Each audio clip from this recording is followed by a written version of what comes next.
मोहतरम फरक हबीब साहब जी। बिस्मिल्लाहिर्रहमानिर्रहीम।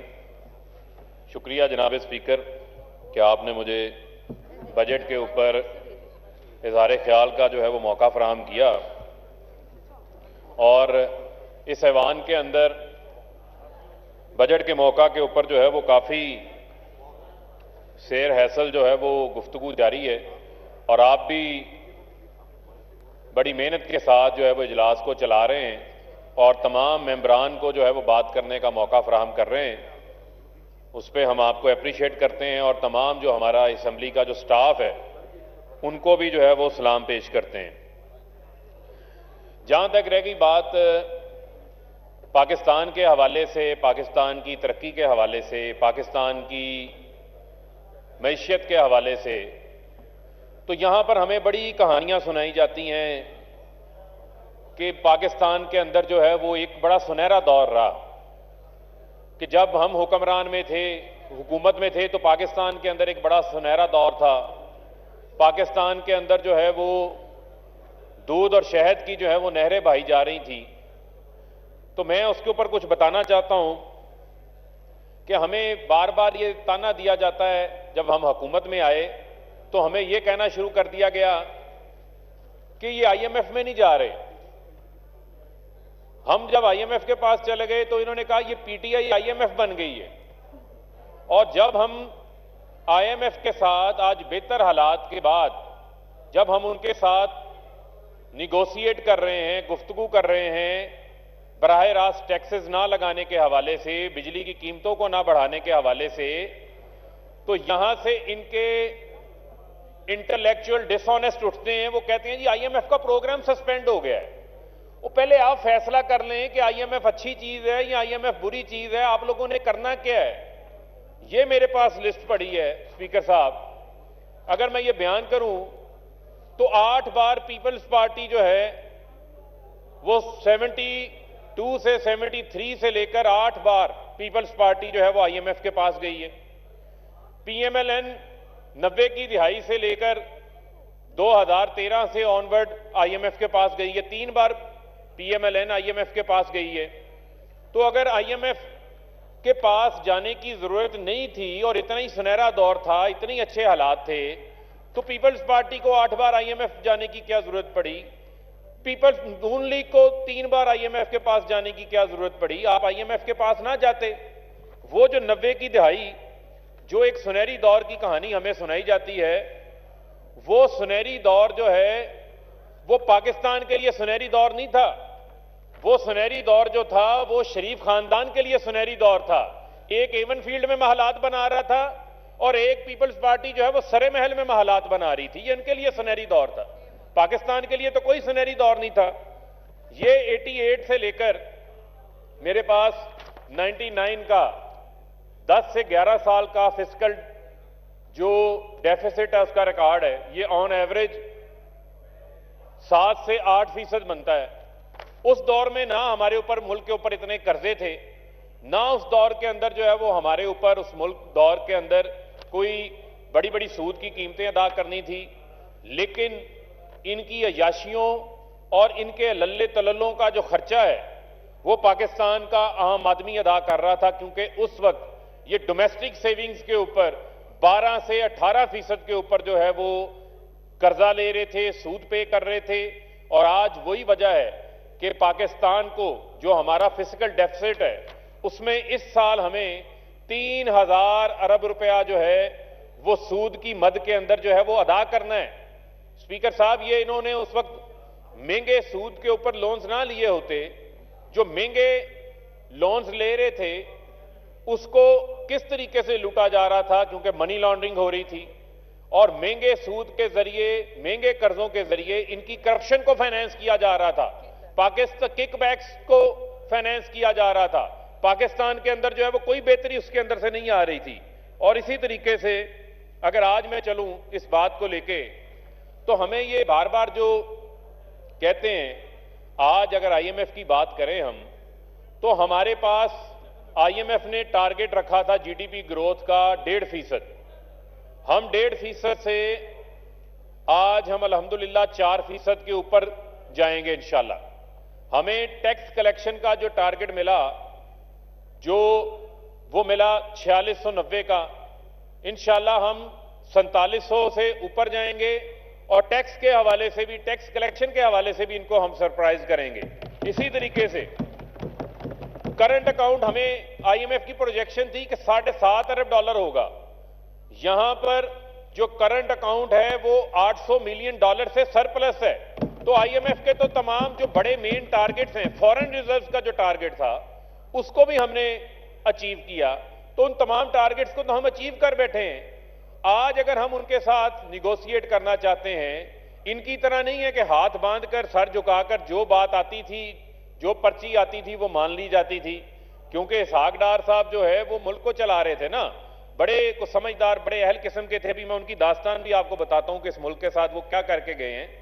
आप देखें कि इस जीडीपी ग्रोथ के पीछे वजीर आजम इमरान खान की 3 साल की शब रोज की मेहनत शामिल है। वो वजीर आजम इमरान खान जो अपने पेट के ऊपर पत्थर बांधते हैं। अभी एक साबका वजीर रेलवे यहां पर तकरीर फरमा रहे थे, पता नहीं कैसे कर लेते हैं, मैं तो हैरान हूं। जब बात कर रहे होते हैं तो कहते हैं जी कि वजीर आजम के घर का जो हाउस का जो उनका खर्चा है वो 92 करोड़ रुपया है। भाई आप पूरा सच बताएं कि आपके 1 साल का जो बजट होता था वजीर आजम हाउस का और वजीर आजम ऑफिस का, वो 1 अरब से जायद का था। इस वजीर आजम ने, वजीर आजम इमरान खान ने कफायत शारी की बुनियाद रखी। और स्पीकर साहब, मुझे फख्र है वजीर आजम इमरान खान के ऊपर, पिछले 3 साल में उन्होंने जो उनके दफ्तर का और घर का जो अलाउड बजट था वो 3.25 अरब रुपया था। उस 3.25 अरब रुपए से वजीर आजम साहब ने 1 अरब रुपया जो है वो बचत करके दिखाई है। अब मैं आपको इनकी दास्तान बताता हूं कि ये जो बड़े बड़े दौरों पे जाया करते थे, ये अफगानिस्तान हमारा हमसाया मुल्क है ना, हमारे साथ ही है। उस अफगानिस्तान के साथ जो आज ये मैशियत का रोना धोना धोते हैं, जो इदारों की तबाही ये फेर के गए हैं, मैं बताता हूं आपको। अफगानिस्तान का दौरा नवाज शरीफ जाते हैं $58,000, $58,000। आसिफ अली जरदारी जाते हैं $44,000। वजीर आजम इमरान खान साहब जाते हैं, वही अफगानिस्तान है, डॉलर का रेट भी बड़ा होता है, तब सब चीजें होती हैं, वो $9600 के अंदर वो दौरा करते हैं। ये अमेरिका जाते हैं, जरदारी साहब जाते हैं 7.5 लाख में वही दौरा करते हैं। नवाज शरीफ जाते हैं 5.5 लाख में वो दौरा करते हैं और $5.5 लाख में वो दौरा करते हैं। वजीर आजम इमरान खान साहब जाते हैं तो वही दौरा $67,000 में करते हैं, क्योंकि उनको पता है कि मेरी कौम के एक एक पैसे का मैंने हिसाब देना है। डेवस माशाल्लाह जाते हैं नवाज शरीफ साहब, स्विट्जरलैंड जाते हैं, वहां पे पहाड़ियां देखने, वहां पर ठंडी हवा खाने, क्योंकि बाकी तो पर्चियां उनकी घूम जाती हैं, उन्हें पता तो होता नहीं क्या बात करनी थी। तो नवाज शरीफ साहब जाते हैं $7,60,000, गिलानी साहब गए $4.5 लाख। वजीर आजम इमरान खान साहब जाते हैं वही स्विट्जरलैंड के अंदर वर्ल्ड इकोनॉमिक फोरम पे जाते हैं, $52,000 के अंदर वो दौरा करके आते हैं। ये है वो वजीर आजम जिनका कोई कैंप ऑफिस नहीं है, जिनके लिए हेलीकॉप्टरों में बिरयानियां, लस्सियां और जो है वो करेले कीमे पक के मरी नहीं जाया करते थे। ये वो वजीर आजम है जो वजीर आजम ने 100 से जायद पनाहगाहें उन लोगों के लिए बनाई हैं जो रात को खुले आसमान तले सोते थे। ये वो वजीर आजम है जिसको एहसास है इस चीज का, जिसके दिल में ये एहसास है कि मेरे 40% अवाम जो है वो खतरे गुर्बत के लकीर के नीचे से रहती है। उनके लिए वजीर आजम इमरान खान साहब ने लंगर खानों का बंदोबस्त किया। वो एहसास प्रोग्राम, जिस एहसास प्रोग्राम पे माले मुफ्त दिले बेरहम बने हुए थे, 8.5 लाख लोग इनके बैठे वहां पर गोश्त पैसा ले रहे थे। उस एहसास प्रोग्राम की पीपल्स पार्टी के दौर में जो बजट है ना, ये जो बार बार बिशप की हमें बातें सुनाते हैं, 70 अरब रुपया था। नून लीग के दौर में 2018 में जब ये गए हैं तो 121 अरब था। आज का वजीर आजम जिसके दिल में मजदूर का एहसास है, जिसके दिल में जो स्टंटिंग ग्रोथ वाले बच्चे हैं उनका एहसास है, जो तालीम हासिल करना चाहते हैं आला उनका एहसास है, इस वजीर आजम के दिल के अंदर बुढ़ी खवातीन के लिए एहसास है, उन खवातीन के लिए एहसास है जो बेवाएं हैं, यतीमों के लिए एहसास है। वजीर आजम इमरान खान एहसास के बजट को 121 अरब से 260 अरब रुपए के ऊपर लेके गए हैं। बड़ी बड़ी ज़राअत की बातें हो रही थी। थोड़ी देर पहले मुझे पता चला कि यहां पर ज़राअत के हवाले से बड़ा दुख दर्द दिखाया जा रहा था। इनका 5 साला दौर एवरेज ग्रोथ क्रॉप्स के अंदर कितनी थी? सिर्फ 0.69%। 0.69% एग्रीकल्चर ग्रोथ इनके दौर में नेगेटिव थी। आज हमें यह कह रहे हैं कि जी वजीर आजम साहब फूड सिक्योरिटी की क्यों बात कर रहे हैं? आज अगर कह रहे हैं कि जनाब अगर 22% गन्ना बढ़ा, 22% गन्ना बढ़ने से जो काश्तकार है गन्ने का उसको 100 अरब रुपया इजाफी मिला है। जो गंदम की स्पोर्ट प्राइस बढ़ाने से जो 7% गंदम की क्रॉप के अंदर इजाफा हुआ उससे उसको 500 अरब रुपया इजाफा मिला है। आपको किसान को 1100 अरब रुपया इजाफी मिला है। आप ये तासुब की ऐनक जो है वो उतार के तो देखें, आपको नजर आएगा कि किसान खुशहाल हुआ है। जो कहते हैं किसान खुशहाल नहीं हुआ, उनकी शुगर मिलों का आलम यह था कि उनकी शुगर मिलों के अंदर पुलिस भेज के गन्ना चोरी करवाया जाता था। गन्ने के किसान को 180 रुपए रेट होता था, उसको नाक से लकीरें निकलवाकर बदकिस्मती के साथ उसको 100 रुपया 80 रुपए मन के रेट से पैसे दिए जाते थे। इस हुकूमत ने जो मिल वाला है उसने किसान से गन्ना उसके दरवाजे के ऊपर खरीदा है, कैश पैसे दिए हैं तो गन्ने का रेट मिला है। आपको सिर्फ ये बताना चाहता हूं कि जो पंजाब के अंदर क्रॉप की फसल के अंदर इजाफा हुआ, सिर्फ शुगर में 31%, राइस में 27%, गंदम के अंदर 7.5% से इजाफा, दाल मूंग के अंदर 70% इजाफा, जो तेल है हमारे उसमें 65% इजाफा, बेशुमार इजाफे। इसके अलावा अगर आप आए तो अब बात करते हैं थोड़ी सी जो हमारी इन्होंने अभी बातें की यहां पर खड़े होके, जो सूबाई ट्रांसफर्स हैं, हमने रिकॉर्ड पीएसडीपी में सूबों को 3500 अरब रुपया इस साल जो है वो ट्रांसफर होने जा रहा है। स्पीकर साहब, जब ये बात करते हैं सूबाई तरक्की की तो हमें यहां से आवाज आती है सिंध से कि जी हमें पैसा नहीं दिया, वफाक हमारा हिस्सा खा गया। और भाई आप सिंध के लोगों के लिए क्या कर रहे हैं? क्योंकि इन लोगों को ग्रोथ इस वजह से नजर नहीं आती कि क्योंकि इनकी करप्शन की ग्रोथ रुक गई है। इनकी करप्शन ग्रो नहीं कर रही, मुल्क ग्रो कर रहा है। एक्सपोर्ट्स बढ़ रही हैं, ज़राअत बढ़ रही हैं, आपकी फॉरेन रेमिटेंसेज में इजाफा हो रहा है, आपके फॉरेन रिजर्व में इजाफा हो रहा है, करंट अकाउंट डेफिसिट नीचे आ रहा है। लेकिन जो है वो शहबाज शरीफ को और बिलावल साहब को जो है वो ग्रोथ नजर नहीं आती, क्योंकि जाली अकाउंट्स के अंदर और टीटीओं की ग्रोथ रुक गई है। जो प्रोविंशियल ट्रांसफर हैं हमारी 3500 अरब रुपया देने लगे हैं। और मैं अब आपके सामने वो रखना चाहता हूं सूरत हाल। जो वफाक से पैसा जाता है उस पैसे का क्या इस्तेमाल होगा? पंजाब में वो पैसा जाएगा 329 बिलियन इजाफी इस साल, उसमें से जो 34% पंजाब के रेवेन्यू का वो जाएगा तनख्वाहों के अंदर, जो वहां के मुलाजमीन हैं। अब पंजाब बड़ा सूबा है, आबादी भी उसकी 12 करोड़ से ज्यादा है, लेकिन सिंध में अजीब मंतक है, क्योंकि वहां पर तो बहुत बड़े बड़े जो है वो पर्ची पे आए हुए लोग बैठे हुए हैं ना। वहां पर क्या मंतक है?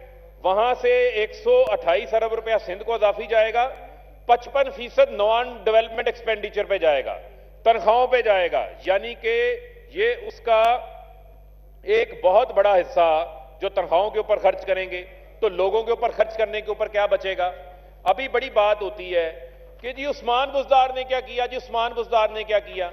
अब मैं आपको पीपल्स पार्टी की जो 13 साल हुकूमत है और जो पंजाब में आए 3 साल उस्मान बुज़दार और कायम मुराद अली शाह की आपको मैं जरा फर्क बताना चाहता हूं कि उनका क्या फर्क है। आप ये देखें कि हमसे रेवेन्यू मांगते हैं, जो इनका अपना रेवेन्यू टारगेट है सिंध का, वो ये पूरा नहीं कर सके।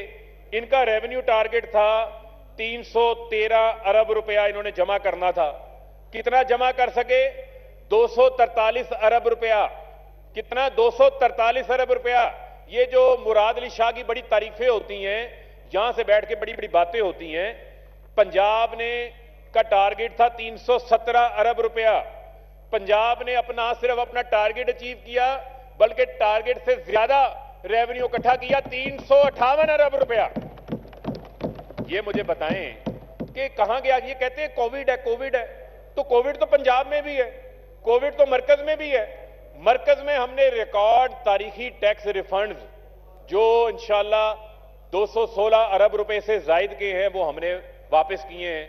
हमारी टैक्स ग्रोथ के अंदर जो है वो इजाफा हो रहा है। इसी तरीके से एक और आपको मैं पेश करना चाहता हूं कि सिंध के माशाल्लाह बड़े बड़े काबिल लोग बैठे हैं, बड़े बड़े तगड़े लोग बैठे हैं। सिंध का तरक्याती बजट 155 अरब रुपया, उसमें से खर्च कितना करते हैं? सिर्फ 100 अरब रुपया। कितना? 100 अरब रुपया। बड़े बड़े तजर्बाकार लोग बैठे हैं, हमें डेली भाषण सुनाते हैं वहां से कि वफाक सिंध में तरक्की नहीं कर रहा, वफाक सिंध में पैसे नहीं खर्च कर रहा। तो आज ये मैं सिंध के हारी को ये बात बता रहा हूं, सिंध के किसान को बता रहा हूं, थर में बसने वाले उन गरीबों को बात बता रहा हूं जिनका नवाला जो है वो बिलावल हाउस ने छीना हुआ है। ये उनको हकायक बता रहा हूं कि ये सिंध कार्ड खेलना छोड़ो, सिंध की तरक्की के ऊपर हकीकी तौर के ऊपर काम करो। जो 1900 अरब रुपया तुम्हें इमरान खान ने दिया है वो सिंध के लोगों के ऊपर खर्च करो, बिलावल हाउस की दीवारें बनाने के ऊपर खर्च ना करो। वो पैसा जो है वो जाली अकाउंटों में डालने के लिए खर्च ना करो, वो यान अलियों के जरिए मुल्क से बाहर ना भेजो। क्या होता है इसकी कहानी सुन लें कि पंजाब में जो तरक्याती बजट है वो था 317 अरब रुपया। कितना? 337 अरब रुपया। और खर्च कितना करते हैं? 375 अरब रुपया। 375 अरब रुपया खर्च करते हैं। यानी कि जब तरक्की हुई तो वहां नौकरियां भी मिली, वहां पर जो है वो लोगों को रोजगार भी मिला और वहां के हालात भी बेहतर हुए।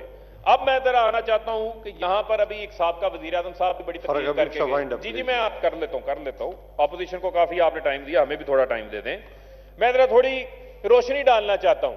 अभी हमें बताया गया कि हम बड़ी इजाफी बिजली लगा के गए थे। यार थोड़ा वक्त सोचो कि इस मुल्क के साथ आप लोगों ने किया क्या है।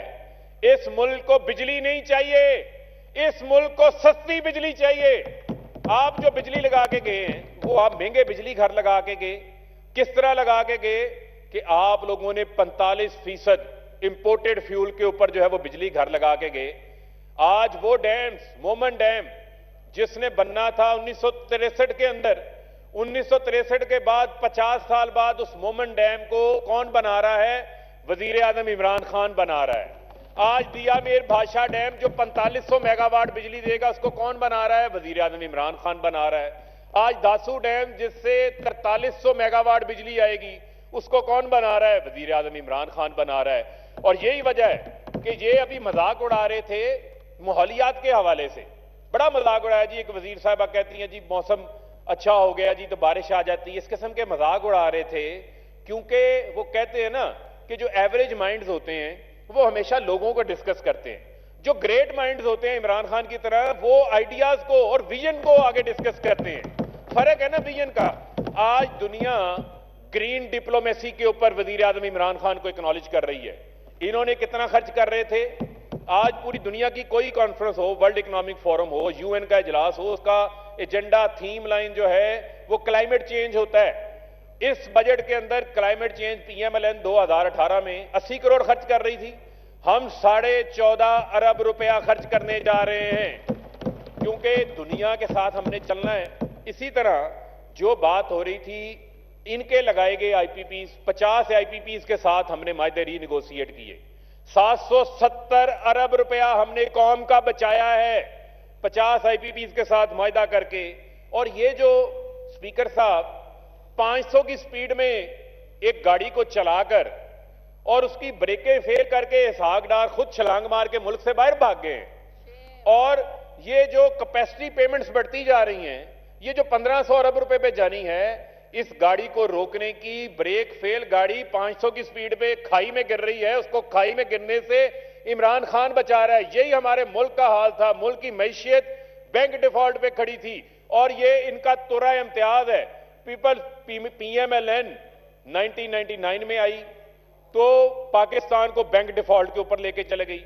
पीपल्स पार्टी 2008 में पाकिस्तान को बैंक डिफॉल्ट पे ले गई। इसहाक डार जाते जाते 2017-18 में पाकिस्तान को बैंक डिफॉल्ट के ऊपर ले गया। अभी एलएनजी की बात ये कर रहे थे। एलएनजी के ऊपर हमने जो डील की है, हम नहीं कहते एलएनजी होनी चाहिए, पाकिस्तान की जरूरत है, हम उससे इनकारी नहीं है, लेकिन आप डील तो अच्छी लें। इन्होंने 13.5% ऑफ ब्रेंट के ऊपर डील ली, वही डील हमने 5 साल यानी 10 साल का मायदा 5 साल के बाद उसको रिव्यू कर सकते हैं, वो हमने 10.3% ऑफ ब्रेंट के ऊपर ली है, जो कि सस्ती एलएनजी है। इसी तरीके से अगर आप आए तो अभी बड़ी बातें हो रही थी कि हमें हलफ नहीं लेना चाहिए था, हमें असेंबली में नहीं आना चाहिए था। आज लग रहा था कि जो साबका वजीर रेलवे है वो पटरी से उतरे लग रहे थे, वो उखड़े लग रहे थे मुझे, क्योंकि वो तमाम जितनी बातें कह रहे थे वो कह रहे थे कि ये मेरी जाती तजावीज है। पहले वो अपनी जमात का बयानिया फरमाया करते थे, आज वो कह रहे थे ये तमाम तजावीज जो हैं वो मेरी जाती तजावीज हैं।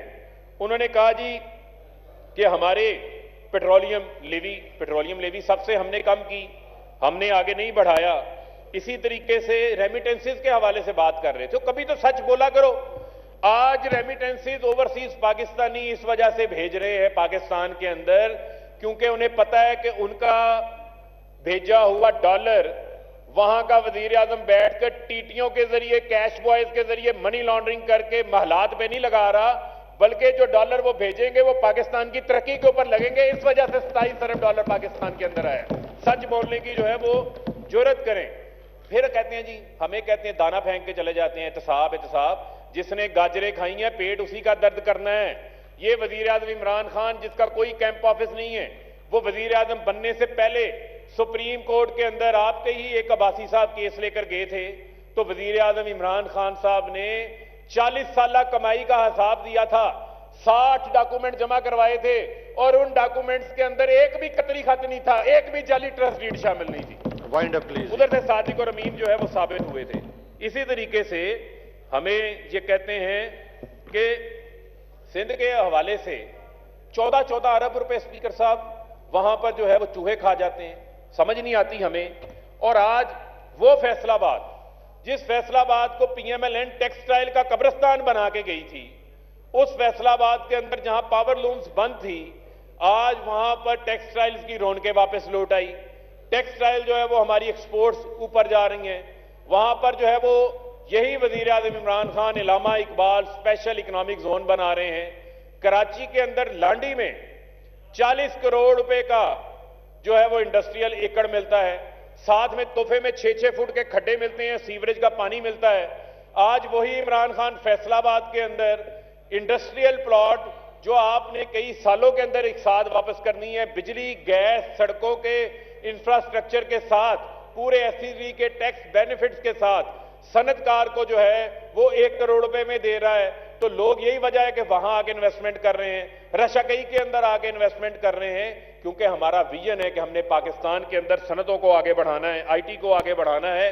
कोविड के दौरान 432 अरब रुपया हमने टर्फ की स्कीम लेकर आए, जिसके तहत इस मुल्क के अंदर नई मॉडर्न मशीनरी आ रही है।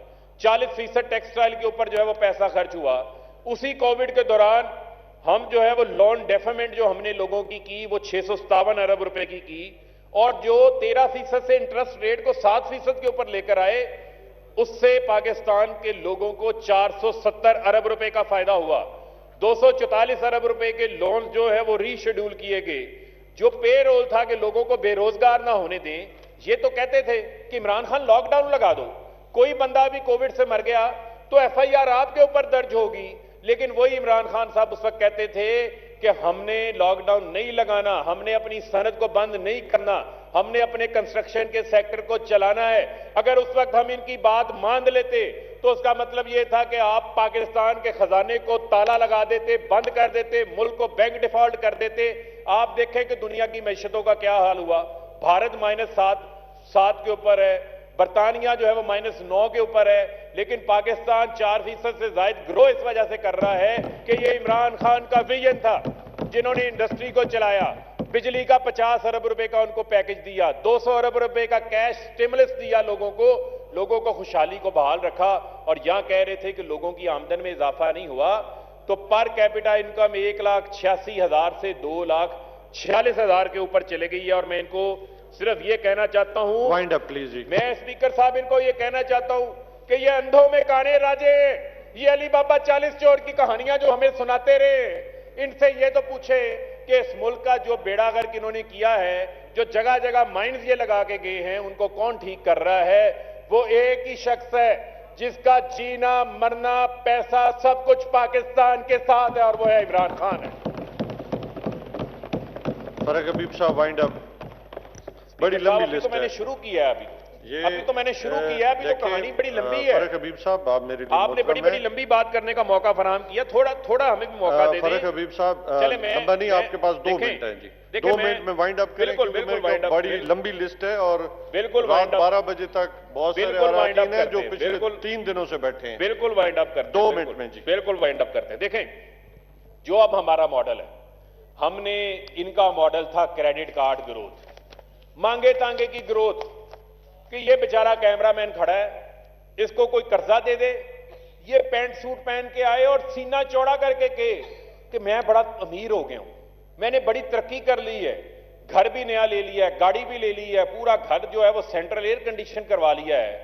लेकिन 5 साल बाद मोहल्लेदारों को पता चले कि ये वो पैसा है जो कर्जों से लेकर आया है और कर्ज लेने वाले ने गिरेबान पकड़ा हुआ है।